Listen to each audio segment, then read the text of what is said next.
Welcome students, applied physics 2 की आज की क्लास में चैप्टर 3 इलेक्ट्रोस्टैटिक्स यानी विद्युत स्थैतिकी का चैप्टर चल रहा है।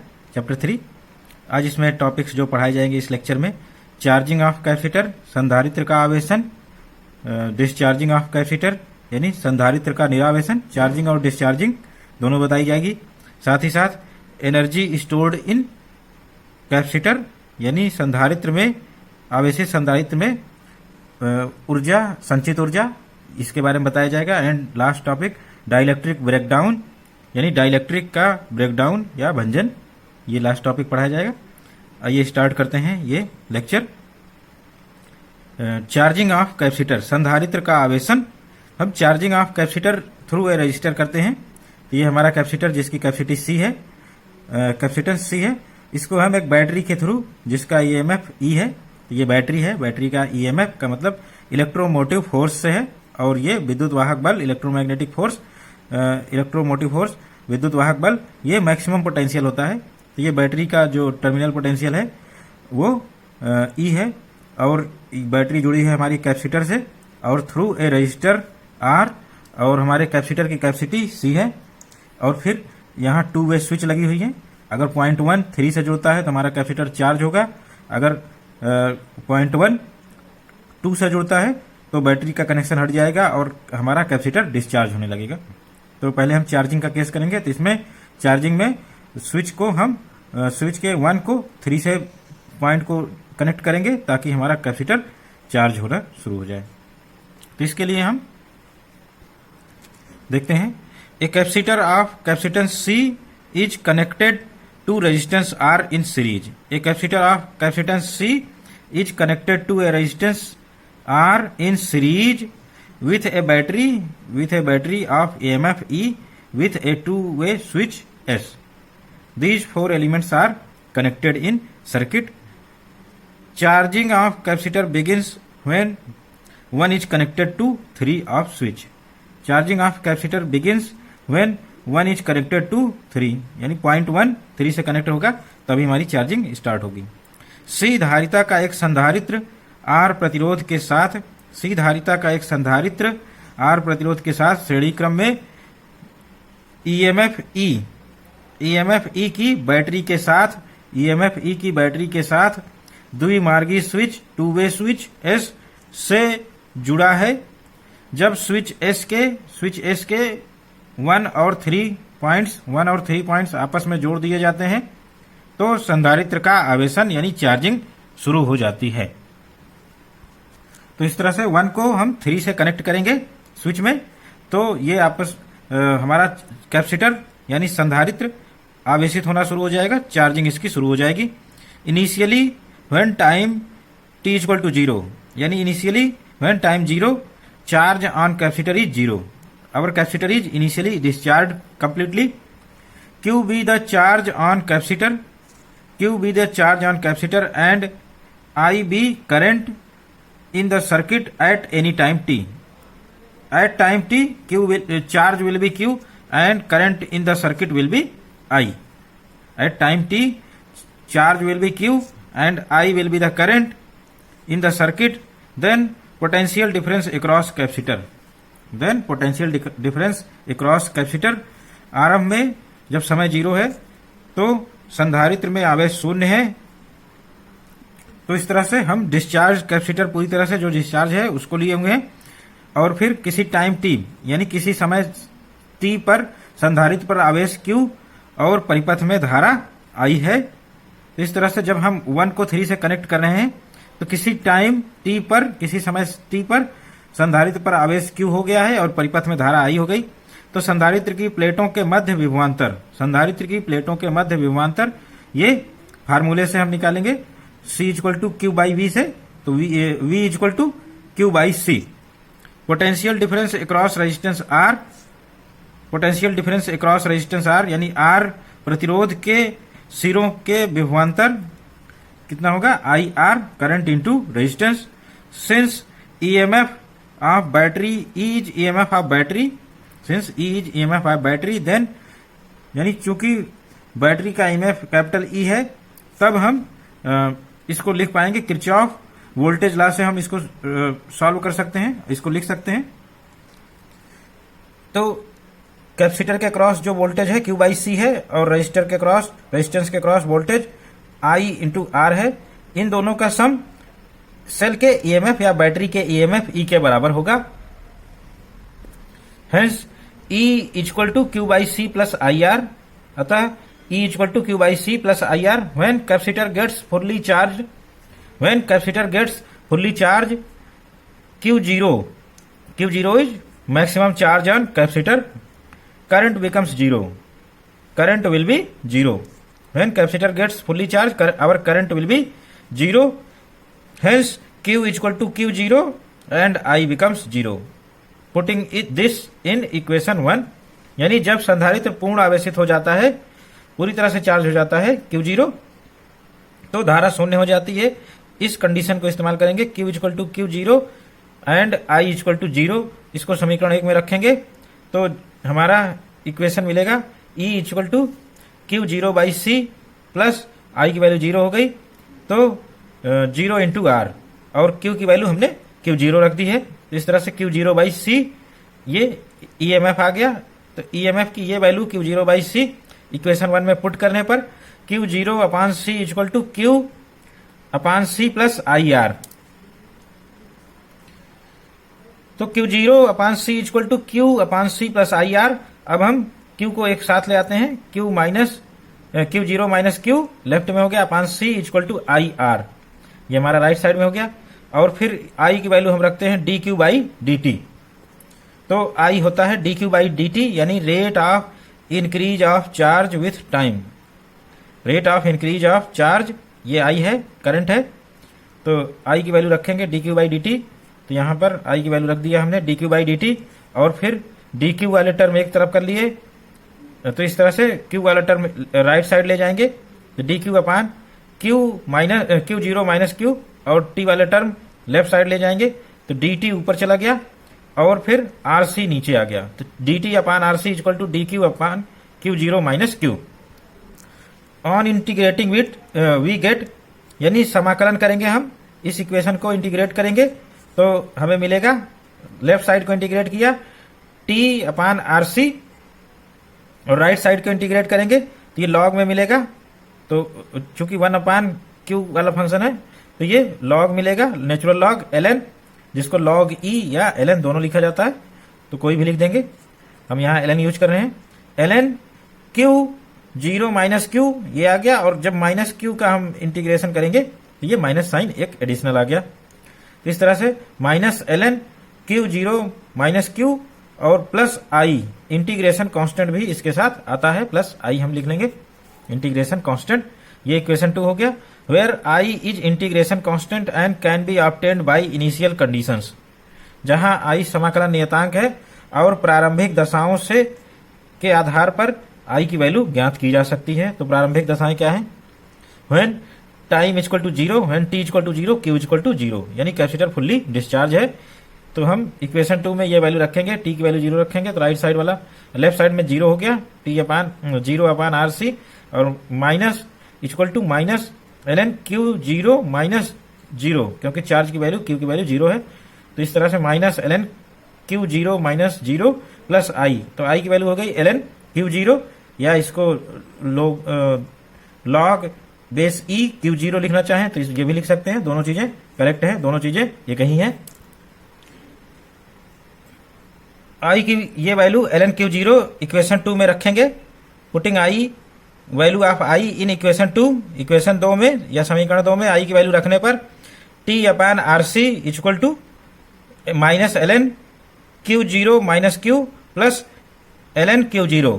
तो ये ln Q0 I की वैल्यू हमने यहाँ रख दी, तो ये क्या बन जाएगा? T upon R C equal to ln Q0 upon Q0 minus Q।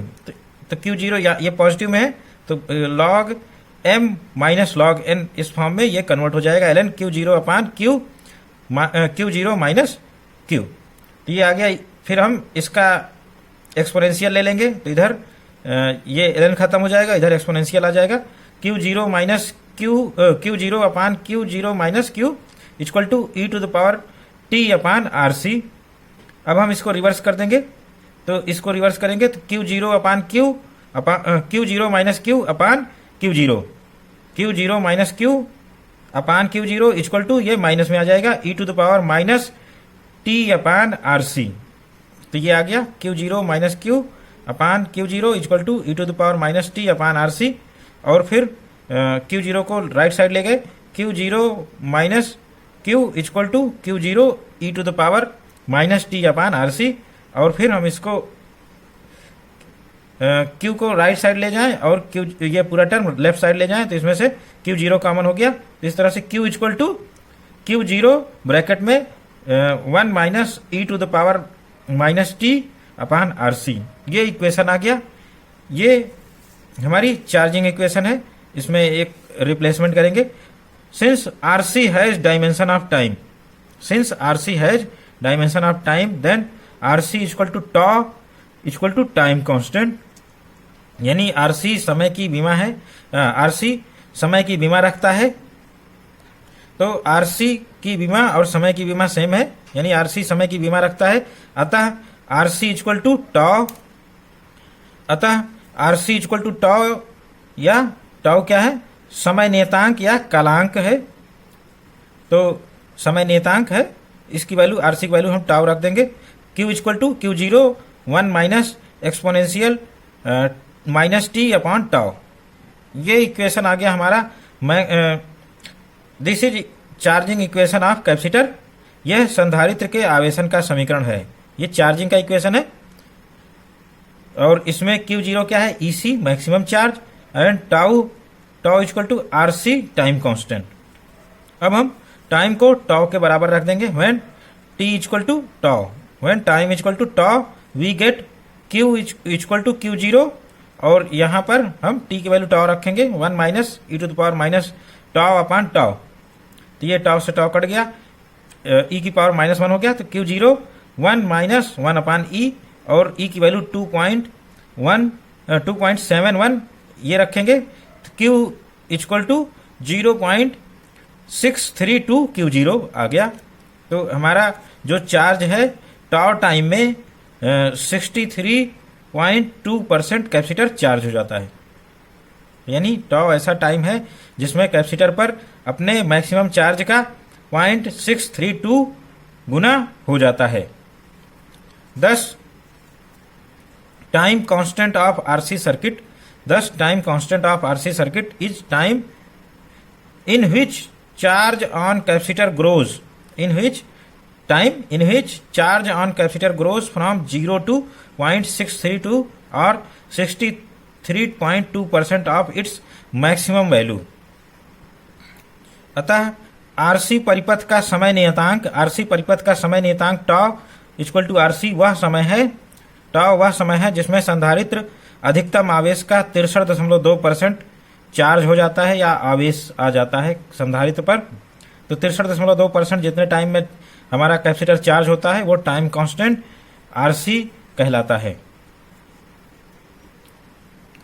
ये हमारा टाइम वर्सेस चार्ज का ग्राफ है, हमारे कैपेसिटर की चार्जिंग का ग्राफ है। तो कैपेसिटर की चार्जिंग के ग्राफ के लिए टाइम एक्स एक्सिस पर और चार्ज वाई एक्सिस पर प्लॉट है। और हम जानते हैं कि हमारा चार्जिंग इक्वेशन एक्सपोनेंशियली टाइम पर डिपेंड कर रहा है, तो इसलिए जैसे जैसे टाइम बढ़ेगा चार्ज एक्सपोनेंशियली ग्रो करेगा। तो इस तरह से इस इक्वेशन से हम देख रहे हैं चार्ज एक्सपोनेंशियली ग्रो कर रहा है। तो हमारा जो ग्राफ बनेगा वो एक्सपोनेंशियली ग्रो करेगा। तो इस तरह से शुरू में तेजी से बढ़ेगा और बाद में ये सैचुरेट हो जाएगा, बहुत धीरे धीरे बढ़ेगा। तो ये एक्सपोनेंशियली हमारा ग्रो कर रहा है। Charge on capacitor grows exponentially, संधारित्र पर आवेश चरघातांकी रूप से बढ़ रहा है। और फिर ये हमारा मैक्सिमम चार्ज हो गया, Q zero equal to E C maximum charge, अधिकतम आवेश संधारित्र पर, और इसी मैक्सिमम चार्ज की ओर हमारा ये जो ग्राफ है ये ऑलवेज अग्रसर रहेगा। और when time T equal to tau, when time T equal to tau capacitor gets charge by 0.632 Q zero. तो इस तरह से कैपेसिटर पर आवेश 0.632 क्यू जीरो हो जाता है इस टाइम में। नेक्स्ट हम चार्जिंग करंट निकालेंगे। चार्जिंग करंट आवेशन धारा। Since I equal to D Q by D T, तो हम करंट की वैल्यू निकालेंगे। Q की वैल्यू रख देंगे Q0 ब्रैकेट में 1 minus e to the power minus T upon tau. इसको फिर हम डिफ्रेंशिएट करेंगे। पहला टर्म 0 हो गया डिफ्रेंशिएशन से, 1 की वैल्यू 0 हो गई डिफ्रेंशिएशन से टाइम के रेस्पेक्ट में। दूसरा टर्म की डिफ्रेंशिएशन आएगी, क्या आएगा, minus e to the power minus T upon tau, इसका डिफ्रेंशिएशन सेम रहा। और जो बचा हुआ टर्म है इसका डिफ्रेंशिएशन, टी का डिफ्रेंशिएशन 1 हो गया, बाकी ये 1 अपान टाउ और माइनस आएगा। तो इस तरह से ये डिफ्रेंशिएशन आ गया, माइनस 1 अपान tau exponential minus T upon tau. फिर आई की वैल्यू हो गई Q0 अपान टाउ, ये प्लस हो गया minus minus e to the power minus T upon tau. ये अब हम इसको कैलकुलेट करते हैं। Q0 अपान टाउ ई सी अपान आर सी यानी ई upon are, E upon are यानी EMF अपान रेजिस्टेंस, ये करंट होता है। तो इसको हम लिखेंगे I0, चूंकि ई कांस्टेंट है, आर भी कांस्टेंट है, तो ये I0 मैक्सिमम करंट यानी अधिकतम धारा इन चार्जिंग, यानी चार्जिंग में अधिकतम धारा I0 होती है। तो इसकी वैल्यू पुट कर देंगे I equal to I0 exponential e to the power minus T upon tau. ये इक्वेशन कहलाता है चार्जिंग इक्वेशन, चार्जिंग करंट का इक्वेशन यानी आवेशन धारा का समीकरण। When T equal to tau, previous case की तरह हम टाइम को टाउ के बराबर ले लेंगे, समय नियतांक के बराबर। तो I equal to I0 e to the power minus tau upon tau यानी I0 अपान ई। ई की पावर यहाँ -1 हो गया, तो ई पावर -1 का मतलब 1 अपान ई हो गया। और फिर जब ई की वैल्यू 2.71 रखेंगे तो I इक्वल टू 0.368 I0। तो इस तरह से 10 time constant tau equal to RC, time constant tau equal to RC of RC circuit is time in which current in circuit remains 0.368 of its maximum value. अपनी maximum value का 0.368 ही रह जाए current अपनी maximum value का। यानी अतः RC परिपथ का कालांक, समय नियतांक, कालांक या समय नियतांक टाउ इक्वल टू RC वह समय है जिसमें परिपथ में धारा अपने प्रारंभिक अधिकतम मान का 0.368 भाग या लगभग 1/3 या 36.8% ही रह जाए। तो इस तरह से हमारी जो करंट की वैल्यू है वो अपने अधिकतम मान I0 की 36.8% ही रह जाए, तो ये टाइम कांस्टेंट समय नियतांक कहलाता है। और I0 की वैल्यू हमारा ये ग्राफ में प्रदर्शित है, I0 equal to e upon R maximum current. और ये ग्राफ बना हुआ है टाइम t और I, करंट I इसके बीच में। और हमारी करंट शुरू में मैक्सिमम है, जैसे ही हम सर्किट को ऑन करेंगे हमारी करंट थ्रू कैपेसिटर ये मैक्सिमम हो जाएगी I0 equal to e upon R. और करंट धीरे धीरे डिक्रीज करेगी, चूंकि डिपेंडेंसी हमारी एक्सपोनेंशियल है करंट की।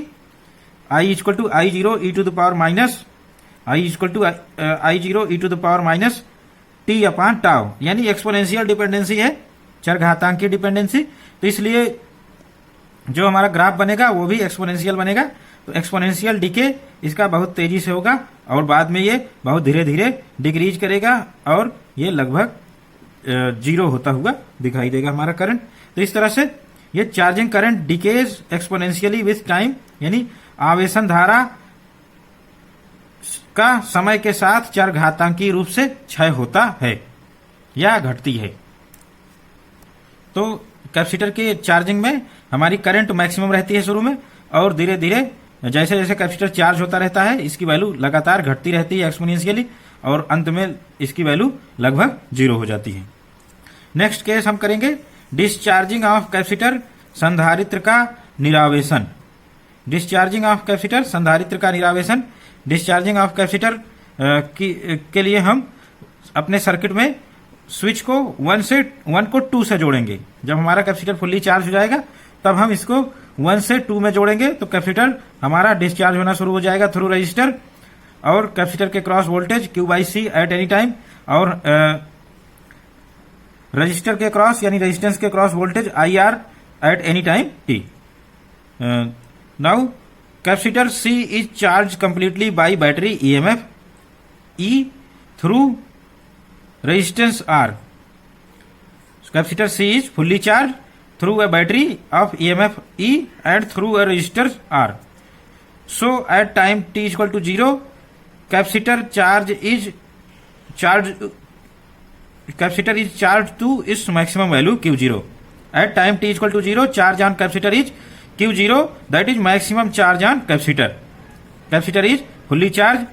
संधारित्र C बैटरी EMF E द्वारा पूरी तरह से आवेशित है, इस पर चार्ज Q0 है, अतः टाइम t इक्वल टू 0 पर संधारित्र पर आवेश इसकी अधिकतम मान Q0 के बराबर है या इसका अधिकतम मान Q0 है. On connecting point 1 to 2 of switch, on connecting point 1 to 2 of switch, इस स्विच का पॉइंट 1 2 से कनेक्ट करने पर capacitor starts discharging through resistor R. Capacitor starts discharging through resistor R and current is flowing in opposite direction. In charging, current is flowing in this direction, and in discharging case, I is flowing in opposite direction. Switch S के बिंदु 1 को 2 से जोड़ने पर, switch S के बिंदु 1 को 2 से जोड़ने पर संधारित्र C प्रतिरोध R द्वारा निरावेशित होना शुरू हो जाता है या निरावेशन शुरू हो जाता है. तो इसलिए कैपेसिटर हमारा डिस्चार्ज होना शुरू हो जाएगा. कैपेसिटर से हमारी करंट फ्लो होगी I, और सर्किट में हमारी करंट की वैल्यू I रहेगी. तो इस तरह से एट एनी टाइम कैपेसिटर के क्रॉस जो वोल्टेज होगा Q बाई C के बराबर होगा वोल्टेज, और रजिस्टर के क्रॉस जो वोल्टेज होगा वो I इंटू R. तो इस तरह से हमारे सर्किट में यही दो वोल्टेज हैं, और EMF E डिस्कनेक्टेड है, यानी बैटरी डिस्कनेक्टेड है, इसलिए ये 0 होगा. Now potential difference across capacitor. Potential difference across capacitor यानी संधारित्र की प्लेटों के मध्य विभवांतर, ये Q बाई C है at any time. Potential difference across resistance यानी प्रतिरोध के सिरों पर विभवांतर IR है, ये भी एट ए पर्टिकुलर टाइम, इसी टाइम पर है. Since battery is not present in circuit then EMF of battery is 0, EMF E equal to 0. Hence we put in place of E equal to 0 Q by C plus I into R. तो इस तरह से 0 equal to Q by C plus DQ upon DT equal to R. हम I की value यहां put करेंगे, I equal to DQ by DT, और I की डायरेक्शन यहां हमने रिवर्स ले रखी है, I की वैल्यू अब अपोजिट डायरेक्शन में हो गई. तो डीके ऑफ चार्ज यहां होगा, पहले केस में rate of increase of charge था चार्जिंग के केस में, यहां डिस्चार्जिंग के केस में I क्या है, rate of DK of charge. तो I की वैल्यू पुट करेंगे DQ बाई DT. तो इस तरह से हम इसको सेकंड टर्म को लेफ्ट साइड ले आएंगे, DQ बाई DT, और R से इधर डिवाइड किया तो Q by C into R या Q अपान RC, और फिर हम Q वाला टर्म एक तरफ ले जाएंगे, DQ upon Q minus DQ upon Q equal to DT upon RC. तो ऑन इंटीग्रेटिंग बोथ साइड, दोनों पक्षों का अवकलन करने पर, समाकलन करने पर हम इंटीग्रेट करेंगे, तो इंटीग्रेशन कांस्टेंट I डैश आ गया. तो इंटीग्रेशन क्या आया, minus ln plus equal to T upon RC plus I dash, जहां I डैश इंटीग्रेशन कांस्टेंट है and can be obtained by initial conditions.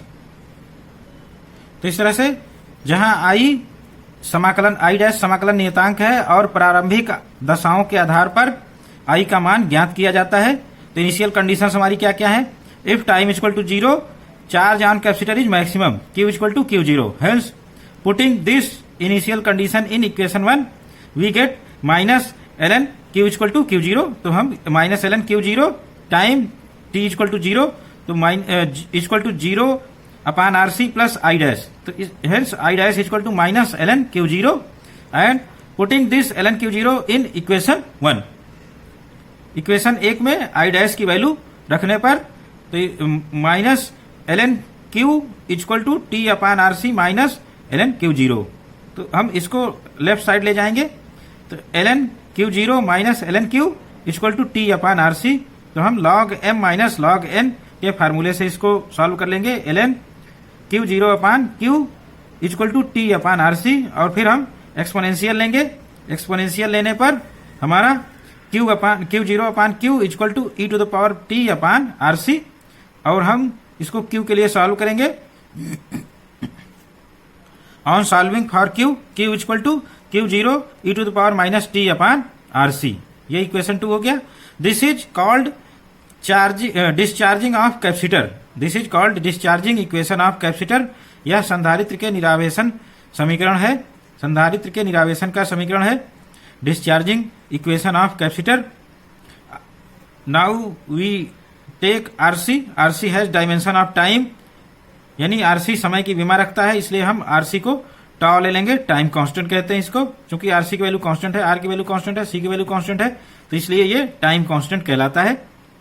तो RC equal to tau equal to time constant या समय नियतांक या कालांक, जो भी नाम से जाना जाए।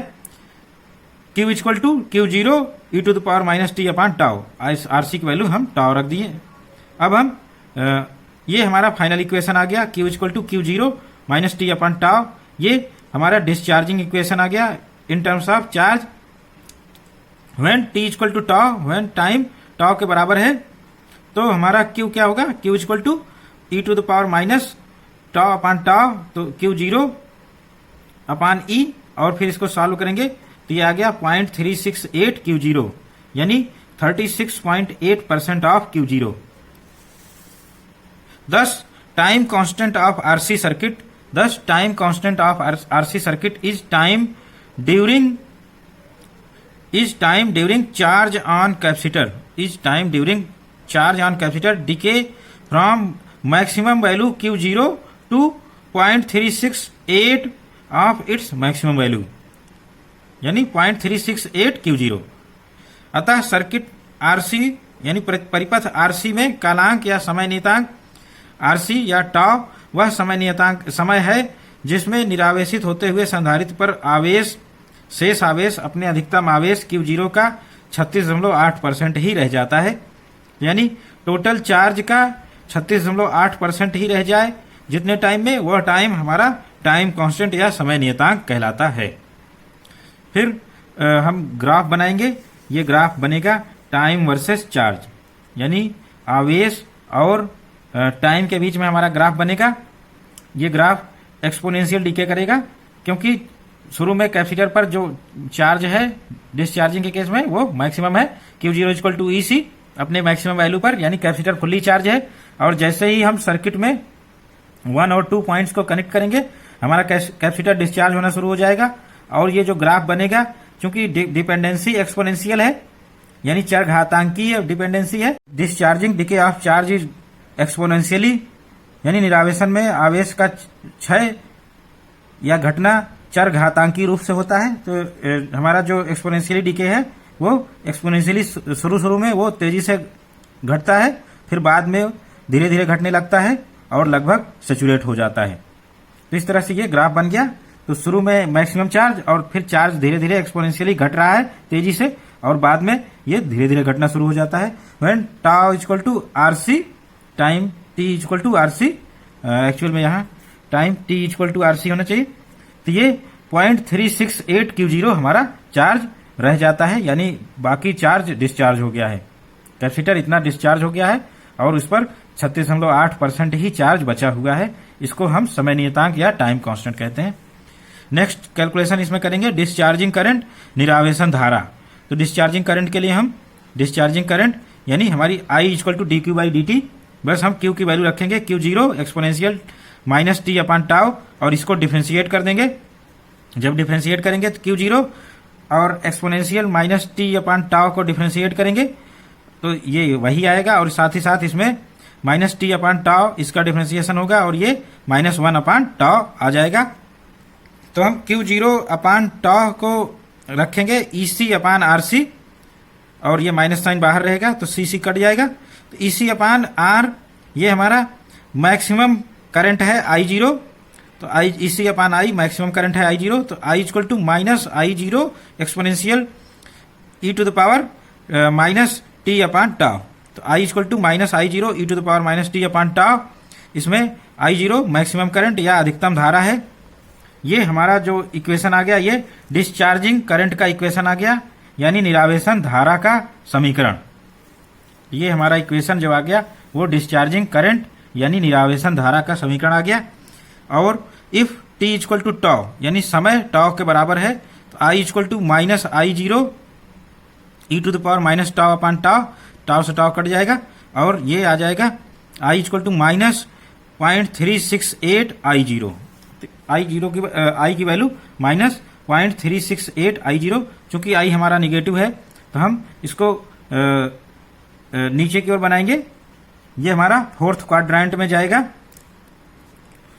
तो एक्स एक्सिस पर टाइम है और वाई एक्सिस पर हमारा करंट है और शुरू में करंट की वैल्यू मैक्सिमम थी, यानी कैपेसिटर पर जितना ज्यादा चार्ज होगा उतना ही करंट की वैल्यू होगी।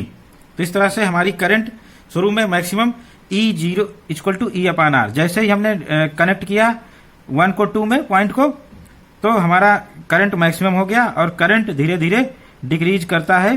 तो on discharging current is opposite to charging current, यानी डिस्चार्जिंग करंट की डायरेक्शन हमारी चार्जिंग करंट के विपरीत है और ये इसीलिए इसका साइन माइनस आ रहा है। तो हम इसको फोर्थ क्वाड्रेंट में प्लाट करेंगे और एंड डिकेज एक्सपोनेंशियली, यानी करंट जो हमारी डिके कर रही है निरावेशन धारा वो चर घातांकी रूप से घट रही है, इसलिए हम इसको शुरू में तेजी से घटाएंगे और बाद में धीरे धीरे घटाएंगे और ये सैचुरेट होती चली जाएगी। इस तरह से ये हमारा डिस्चार्जिंग करंट का ग्राफ है। और when time t equal to RC, when time t equal to RC our charge is 0.368 Q0। तो इतना चार्ज कैपेसिटर पर बचेगा, यानी हमारी करंट जो होगी आई जीरो होगी। तो ये वैल्यू हो गई 0.368 I zero. Thus, in discharging time constant RC or tau, in discharging time constant RC or tau of RC circuit is time in which current remains 0.368 part of its maximum value I0 equal to E upon R। यानी निरावेशन में RC परिपथ का समय नियतांक tau वह समय है जिसमें धारा अपने प्रारंभिक मान का 0.368 भाग रह जाए या 36.8% रह जाती है, बाकी हमारी करंट की वैल्यू I0 से 0.368 I0 रह जाती है। तो हम समरी इसमें देखते हैं। हम और भी terms potential difference, electric field और पोटेंशियल एनर्जी इनको भी कैलकुलेट कर सकते हैं। तो चार्जिंग और डिस्चार्जिंग दोनों केस में हम पोटेंशियल डिफरेंस, इलेक्ट्रिक फील्ड और पोटेंशियल एनर्जी तीनों चीजें कैलकुलेट कर सकते हैं। और कैलकुलेशन के बाद हमारा बस हमें सिंपली क्यू की वैल्यू पुट करनी है। जैसे वी को कैलकुलेट करना है तो V equal to Q by C. तो चार्जिंग के लिए हमें क्यू मालूम है, क्यू की वैल्यू जैसे ही पुट करेंगे हम वी की वैल्यू मिल जाएगी। V equal to V zero bracket में 1 minus exponential minus T upon RC या टाउ। और डिस्चार्जिंग के केस में ये आ जाएगा V equal to V zero exponential minus T upon RC या टाउ। और हमारा वी जीरो क्या है, ईएमएफ है maximum Q zero upon C. तो ये हमारी बैटरी का ईएमएफ है Q0 अपान सी। और फिर इलेक्ट्रिक फील्ड का ऐसे ही डेरिवेशन करेंगे। Electric field E0 equal to sigma upon epsilon zero या Q upon epsilon zero A. तो इलेक्ट्रिक फील्ड का डेरिवेशन जब हम करेंगे तो ये आएगा E equal to E0 bracket में 1 minus exponential minus T upon RC. और फिर तो इलेक्ट्रिक फील्ड के इक्वेशन में हम Q की वैल्यू रखेंगे Q equal to Q0 bracket में 1 minus exponential minus T upon tau या आरसी। तो ये वैल्यू रखेंगे तो हमारा इलेक्ट्रिक फील्ड की वैल्यू आ जाएगी चार्जिंग केस में E0 ब्रैकेट में 1 minus exponential minus T upon RC. और डिस्चार्जिंग केस में आ जाएगी हम डिस्चार्जिंग इक्वेशन से Q की वैल्यू रखेंगे यहाँ। तो E equal to minus equal to E0 e to the power minus T upon RC. इसी तरह से पोटेंशियल एनर्जी आ जाएगी। पोटेंशियल एनर्जी क्या है, half Q zero square upon C. ये मैक्सिमम पोटेंशियल एनर्जी है। और जब इस यहाँ पर U equal to Q square upon C यानी half Q square upon C की वैल्यू रखेंगे तो ये आ जाएगा U equal to U0 1 minus exponential minus T upon RC का होल स्क्वायर। और दूसरे केस में डिस्चार्जिंग केस में U equal to U0 exponential minus 2t upon RC. तो ये वैल्यूज आसानी से हम इक्वेशन से भी कैलकुलेट कर सकते हैं। तो इस तरह से ये सारी वैल्यूज हम सारे इक्वेशन डिराइव कर सकते हैं। इन फार्मूलों से V equal to Q by C, यहाँ पर क्यू की वैल्यू रख देंगे तो ये इक्वेशन डिराइव हो जाएगा चार्जिंग के केस में, और डिस्चार्जिंग के केस में ये equation E equal to Q upon epsilon 0 A, Q की वैल्यू हम चार्जिंग के केस में रखेंगे तो ये इक्वेशन डिराइव हो जाएगा, क्यू की वैल्यू डिस्चार्जिंग के लिए रखेंगे तो ये इक्वेशन, और U equal to half Q square by C, तो चार्जिंग के केस में क्यू की वैल्यू यहाँ रखेंगे तो ये इक्वेशन आ जाएगा, डिस्चार्जिंग के केस में क्यू की वैल्यू हम रखेंगे डिस्चार्जिंग इक्वेशन से, तो ये जो इक्वेशन है ये आ जाएगा। अब हम potential energy of charge capacitor या आवेशित संधारित्र की स्थितिज ऊर्जा या संचित ऊर्जा, आवेशित संधारित्र में संचित ऊर्जा, या इसी को potential energy of charge capacitor capital you से लिखते हैं। तो आइए हम इसका डेरिवेशन करते हैं। Potential energy of charge capacitor, energy given to any capacitor in charging, energy given to any capacitor in charging, that is work done, work done is stored in capacitor in form of electric potential energy. This work done is stored in capacitor in the form of electric potential energy. यानी किसी संधारित्र को आवेशित करने में जो ऊर्जा दी जाती है, किसी संधारित्र को आवेशित करने में जो ऊर्जा दी जाती है, यानी वो जो कार्य करना पड़ता है वह कार्य संधारित्र में विद्युत स्थितिज ऊर्जा के रूप में संचित हो जाता है। When charge Q is given to capacitor C, when charge Q is given to capacitor C, potential difference is V। यानी जब किसी संधारित्र C को Q आवेश दिया जाता है तो प्लेटों के मध्य विभवांतर V हो जाता है। तो C और V में रिलेशन क्या है, C equal to Q by V, यानी V equal to Q by C. अब यहां पर हमारी जो विद्युत स्थितिज ऊर्जा है यानी इलेक्ट्रिक पोटेंशियल एनर्जी, उसके दो तरह से डेरिवेशन होते हैं। एक तो हम Q और V के बीच में ग्राफ खींचे और उस ग्राफ से हम जो हमारा एक ट्रायंगल बनेगा उसका एरिया निकाला जाए, एरिया अंडर कर्व, और फिर वो एरिया हमारा पोटेंशियल एनर्जी के रूप में पोटेंशियल एनर्जी आ जाएगी। दूसरा तरीका हम यहाँ पर डेरिवेशन कर रहे हैं, तो स्टूडेंट्स कोई भी दोनों तरीके में से कोई भी डेरिवेशन करेंगे उसमें दोनों तरीके सही हैं, प्रॉब्लम नहीं आएगी।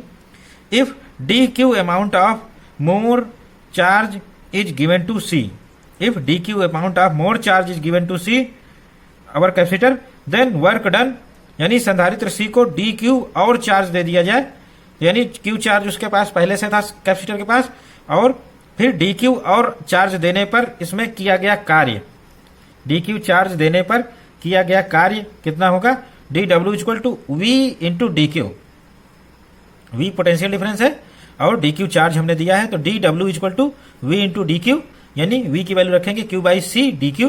अब हम इसको इंटीग्रेट कर लेंगे तो वर्क डन मिल जाएगा, work done W equal to integration 0 to W d W, यानी 0 to Q Q upon C d Q, और फिर जब इसको इंटीग्रेट करेंगे तो 1 upon C Q square by 2, और लिमिट्स हमारी 0 टू कैपिटल क्यू, और फिर W का इक्वेशन सीधे हम लिख लेंगे, इसमें लिमिट्स पुट कर देंगे तो हमारी W का इक्वेशन आ जाएगा, W equal to Q square upon 2C, या इसको हम स्मॉल क्यू में लिखना चाहें W equal to Q square upon 2C। तो ये वर्क डन हमारा आ गया। Since work done is stored in the form of electric potential energy, ये जो हमने कार्य किया ये इलेक्ट्रिक पोटेंशियल एनर्जी के रूप में स्टोर हो जाएगा। तो जो भी कार्य करेंगे वो विद्युत स्थितिज ऊर्जा के रूप में संधारित्र में या कैपेसिटर में संचित हो जाता है। इसलिए विद्युत स्थितिज ऊर्जा क्या हो गई, U equal to half Q square upon C. तो ये हमारी इलेक्ट्रिक पोटेंशियल एनर्जी हो गई half Q square upon C. तो हमारी जो इलेक्ट्रिक पोटेंशियल एनर्जी है विद्युत स्थितिज ऊर्जा U equal to half Q square by C, इसको हम अन्य फॉर्म में लिखेंगे, क्यू की वैल्यू हम सी वी रख देंगे, तो ये आ गया half C V square upon C, यानी U equal to half C V square. ये दो फॉर्म हो गए, क्यू स्क्वायर अपान 2C या हाफ सी वी स्क्वायर, तीसरा फॉर्म निकल के आएगा, इसमें से हम सी वी और V को ब्रेक कर लेंगे, तो इसलिए सी वी इंटू वी यानी U equal to half Q V. तो ये तीन फॉर्म आ गए हमारी इलेक्ट्रिक पोटेंशियल एनर्जी के, U equal to half Q square upon 2C, U equal to half C V square और U equal to half Q we. ये तीनों फॉर्म आ गए, Q square upon 2C, U equal to half C V square या half Q V. तो ये तीन form हो गए this energy is stored in medium between plates of charge capacitor. यानी यह ऊर्जा जो हमारी इलेक्ट्रिक पोटेंशियल एनर्जी है, ये कहाँ स्टोर रहती है? यह ऊर्जा आवेशित संधारित्र की प्लेटों के मध्य स्थित माध्यम में संचित रहती है। तो ये डाइलेक्ट्रिक मीडियम या एयर मीडियम है, तो उसमें हमारी ये एनर्जी स्टोर्ड रहती है। Total energy in series combination, यानी श्रेणी क्रम में कुल ऊर्जा। तो श्रेणी क्रम में अगर हमारे कैपेसिटर जुड़े हैं तो कुल ऊर्जा जो होगी U = half Q²/CS। Series combination में रेजिस्टेंस, इसकी वैल्यू रखेंगे 1/C1 plus 1/C2 plus 1/C3 and so on. तो ये 1/CS को हमने रिप्लेस कर दिया, और फिर जब इसको मल्टीप्लाई करेंगे तो Q²/2C1 plus Q²/2C2 plus Q²/2C3, और ये U1 U2 और U3 हैं। तो जो हमारी टोटल एनर्जी है सीरीज कॉम्बिनेशन में इंडिविजुअल कैपेसिटेंस की जो स्टोर्ड एनर्जी है उसका sum. Total energy in parallel combination, समांतर क्रम में कुल ऊर्जा U = हाफ CpV²। P का मतलब पैरेलल कॉम्बिनेशन, तो Cp में पैरेलल कॉम्बिनेशन में कैपेसिटेंसेस सीधे ऐड होते हैं, half C1 plus C2 plus C3 and so on. V² U = half C1V² plus half C2V² plus half C3V² and so on. U = U1 plus U2 plus U3 and so on. इस तरह से हमारी जो total energy है कुल ऊर्जा, वो parallel combination में भी सीधे सीधे ऐड हो जाती है। तो चाहे सीरीज कॉम्बिनेशन हो चाहे पैरेलल कॉम्बिनेशन, जो इंडिविजुअल कैपेसिटर पर एनर्जी स्टोर्ड है उसका उन सभी कैपेसिटर पर एनर्जी का सम कर देंगे तो टोटल एनर्जी जो स्टोर्ड है हमारी वो निकल आएगी। Next topic, effect of dielectric material on charge. Effect of dielectric material on charge यानी आवेश पर परावैद्युत का प्रभाव। आवेश पर परावैद्युत का प्रभाव, इस टॉपिक में हम स्टडी करेंगे कि हमारा कैपेसिटर जो कि उसकी प्लेटों के बीच में एयर या वैक्यूम है, तो ये पैरेलल प्लेट कैपेसिटर है, उसकी कैपेसिटी C है। Consider a parallel plate capacitor of capacity C having charge Q। This is capacitor, जबकि हमारा कैपेसिटर की प्लेटों के मध्य एयर है या वैक्यूम है। A dielectric slab of K is inserted between plates. A dielectric slab is inserted between plates, then capacitance is C' = Kc। Then capacitance C' = Kc, यानी capacitance will increase. यानी Q आवेश से आवेशित समांतर plate संधारित्र की प्लेटों के मध्य विद्युत चादर, परावैद्युत चादर यानी डाइलेक्ट्रिक मटेरियल रखने पर धारिता C' = Kc के टाइम्स बढ़ जाती है, K गुना हो जाती है। अब हम क्या करेंगे, हम अपने 2 केसेस में स्टडी करेंगे, 2 केस में। When capacitor remains connected to battery, ये जो प्रक्रिया हमने अपनाई, इसमें क्या किया हमने, कैपेसिटर के प्लेटों में डाइलेक्ट्रिक मीडियम पहले एयर था, तो कैपेसिटर की प्लेटों के मध्य एयर को हमने फिल कर दिया डाइलेक्ट्रिक मीडियम से। तो ये 2 तरीके से किया जाएगा। जब हमारा कैपेसिटर बैटरी से जुड़ा हो तो बैटरी से जुड़ा रहेगा और उसमें हम डाइलेक्ट्रिक स्लैब डालेंगे, तो क्या क्या चेंजेस होंगे वो देखेंगे हम। कैपेसिटेंस इंक्रीजेज, तो पहली चीज तो कैपेसिटेंस इंक्रीज करेगी। कैपेसिटेंस क्या इंक्रीज करेगी, C' = Kc।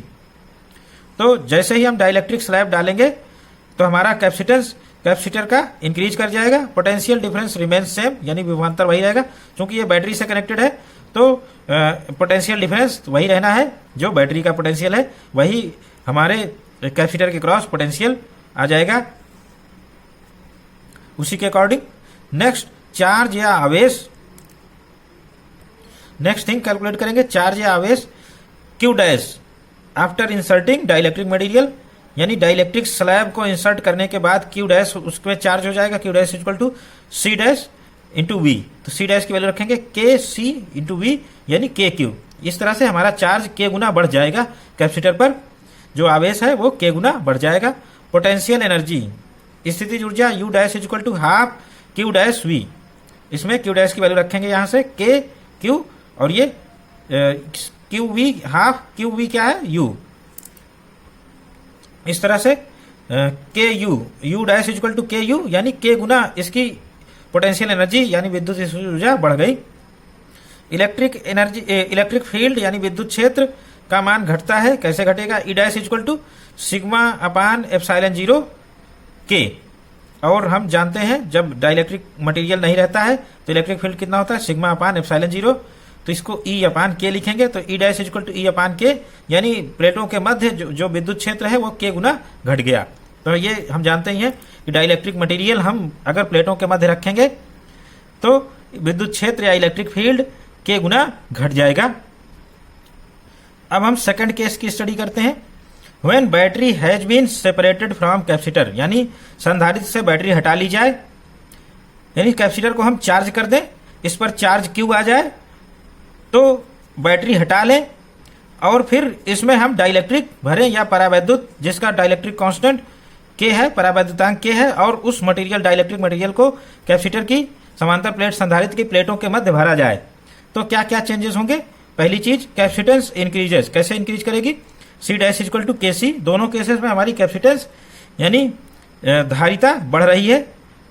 और बी केस क्या है? इसमें चार्ज रिमेन्स कांस्टेंट, आवेश स्थिर रहता है, क्योंकि बैटरी हटा लिया हमने तो कैपेसिटर पर जो चार्ज है वो आवेश स्थिर रहेगा। डाइलेक्ट्रिक स्लैब डालेंगे, डाइलेक्ट्रिक मटेरियल डालेंगे तो आवेश हमारा स्थिर रहता है। पोटेंशियल डिफरेंस की बात करें तो पोटेंशियल डिफरेंस डिक्रीज करता है। कैसे डिक्रीज करेगा?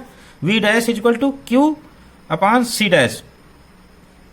तो क्यू अपान के सी, सी डैश की वैल्यू के सी लिखेंगे, तो Q upon C equal to V, और ये नीचे के रहा, तो हमारा जो पोटेंशियल है, पोटेंशियल डिफरेंस, विभवांतर, वो के गुना घट जाएगा। के जितना ज्यादा होगा पोटेंशियल डिफरेंस उतना ही ज्यादा घटेगा। पोटेंशियल एनर्जी डिक्रीजेस, स्थितिज ऊर्जा घटेगी। कैसे घटेगी? U dash equal to half Q V dash, U dash equal to half Q V dash, और वी डैश की वैल्यू रखेंगे वी अपान के। तो वी अपान के रखा, हाफ क्यू वी, ये हमारा कैपेसिटर में जब डाइलेक्ट्रिक स्लैब नहीं रखी थी तब का पोटेंशियल एनर्जी है, तो इसको यू अपान के लिखेंगे। तो ये आ गया U dash equal to U upon K, यानी पोटेंशियल एनर्जी डिक्रीज करती है। इसी तरह से इलेक्ट्रिक फील्ड, विद्युत क्षेत्र घटता है। विद्युत क्षेत्र जैसे ही डाइलेक्ट्रिक स्लैब रखेंगे विद्युत क्षेत्र घट जाएगा। E dash equal to sigma upon epsilon 0 के, और हम जानते हैं सिग्मा अपान एप्सिलॉन 0 जब डाइलेक्ट्रिक स्लैब नहीं रखी है तो इलेक्ट्रिक फील्ड होता है, तो ई अपान के, तो इलेक्ट्रिक फील्ड के गुना घट जाएगा। अब इस लेक्चर का लास्ट टॉपिक स्टडी करेंगे, डाइलेक्ट्रिक ब्रेकडाउन या परावैद्युत भंजन या परावैद्युत ब्रेकडाउन, इसको इन नामों से जाना जाता है। When dielectric material is placed in electric field, जब कोई डाइलेक्ट्रिक मटेरियल विद्युत क्षेत्र में रखा जाता है, यानी जब एक परावैद्युत पदार्थ विद्युत क्षेत्र में रखा जाता है तो atom of material gets polarized. Atoms of material get polarized. Polarized means जो हमारी कैपेसिटर की पॉजिटिव प्लेट है उसकी तरफ जो डाइलेक्ट्रिक मटेरियल है उसके इलेक्ट्रॉन अट्रैक्ट हो जाते हैं, और जो नाभिक बचते हैं एटम के वो निगेटिव प्लेट की ओर अट्रैक्टिव हो जाते हैं। तो इस तरह से चार्जेस सेपरेट हो जाते हैं, थोड़ा बहुत इनके बीच में दूरी आ जाती है। इसको कहते हैं पोलराइजेशन, ध्रुवण। पोलराइजेशन ऑफ चार्जेस, यानी charges get, atom gets polarized और मटेरियल, और dielectric material is polarized. There appears some finite separation between positive and negative charges of molecule. There appears some finite separation between positive and negative charges of molecule. This separation, positive and negative charge, appears which cause polarization of charges. यानी अणुओं के धनावेश तथा ऋणावेश के मध्य कुछ दूरी उत्पन्न हो जाती है और आवेशों का ध्रुवण के कारण यह घटना होती है। तो इस तरह से इलेक्ट्रिक फील्ड का मान जितना ज्यादा होगा आवेशों का ध्रुवण उतना ही ज्यादा होगा। आवेश एक दूसरे से इलेक्ट्रिक फील्ड बढ़ने पर दूरी पर जाएंगे, यानी जो पॉजिटिव चार्जेस हैं इलेक्ट्रॉन के, एटम के, यानी इलेक्ट्रॉन नेगेटिव चार्ज और एटम का न्यूक्लियस पॉजिटिव चार्ज, इनके बीच की दूरी बढ़ेगी। इलेक्ट्रिक फील्ड बढ़ने के कारण बढ़ेगी और इसके कारण हमें एक ऐसा इलेक्ट्रिक फील्ड मिलेगा जहां पर इलेक्ट्रॉन न्यूक्लियस से डी अटैच हो जाएंगे। तो यानी जो इलेक्ट्रॉन है वो नाभिक के संपर्क से टूट जाएंगे तो ये फ्री इलेक्ट्रॉन बन जाएंगे। जब तक इलेक्ट्रॉन नाभिक के संपर्क में रहता है तो ये बाउंड इलेक्ट्रॉन या बंध इलेक्ट्रॉन होता है, और जैसे ही नाभिक से ये काफी दूरी पर चला जाता है तो ये इलेक्ट्रॉन फ्री इलेक्ट्रॉन बन जाता है, यानी ये फ्री चार्ज। तो इस केस में ये इलेक्ट्रॉन करंट कैरी कर सकता है। तो जो फ्री इलेक्ट्रॉन होते हैं वो धारा को कैरी करते हैं या धारा को ले जाते हैं। तो इस तरह से हम इलेक्ट्रिक फील्ड की मात्रा काफ़ी ज़्यादा बढ़ा दें तो हमारे चार्जेस के बीच की दूरी काफ़ी ज़्यादा बढ़ जाएगी, और इससे जो हमारा डाइलेक्ट्रिक मटेरियल है उसमें फ्री इलेक्ट्रॉन प्रोड्यूस हो जाएंगे। फ्री इलेक्ट्रॉन जब प्रोड्यूस होंगे तो डाइलेक्ट्रिक मटेरियल क्या करेगा, कंडक्ट करेगा, यानी डाइलेक्ट्रिक मटेरियल मेटल की भांति व्यवहार करेगा, और फिर जो कैपेसिटर है हमारा वो शॉर्ट हो जाएगा। उसके बीच में डाइलेक्ट्रिक मटेरियल है और डाइलेक्ट्रिक मटेरियल कंडक्टर बन गया है, कैपेसिटर शॉर्ट हो गया। तो इस तरह से break down of dielectric material, ये डाइलेक्ट्रिक मटेरियल का ब्रेक डाउन हो गया, जिसमें डाइलेक्ट्रिक मटेरियल हमारा कंडक्टिंग मटेरियल बन गया और इसमें से करंट बहनी शुरू हो गई। Suppose strength of external electric field is increases, suppose strength of external electric field increases, separation of charges also increase, separation of charges also increase. यदि बाह्य विद्युत क्षेत्र को बढ़ाया जाता है तो अणुओं के धनावेश तथा ऋणावेश के मध्य दूरी बढ़ती है। If electric field further increases, if electric field further increases, a time comes when electron detach from molecule. यदि इसके बाद भी विद्युत क्षेत्र बढ़ाया जाता है तो एक समय ऐसा आता है कि अणुओं से इलेक्ट्रॉन निकल जाते हैं, यानी मॉलिक्यूल से इलेक्ट्रॉन निकल जाएंगे और ये सभी इलेक्ट्रॉन फ्री इलेक्ट्रॉन कहलाएंगे। और हम जानते हैं फ्री इलेक्ट्रॉन धारा ले जाते हैं या करंट कैरी करते हैं।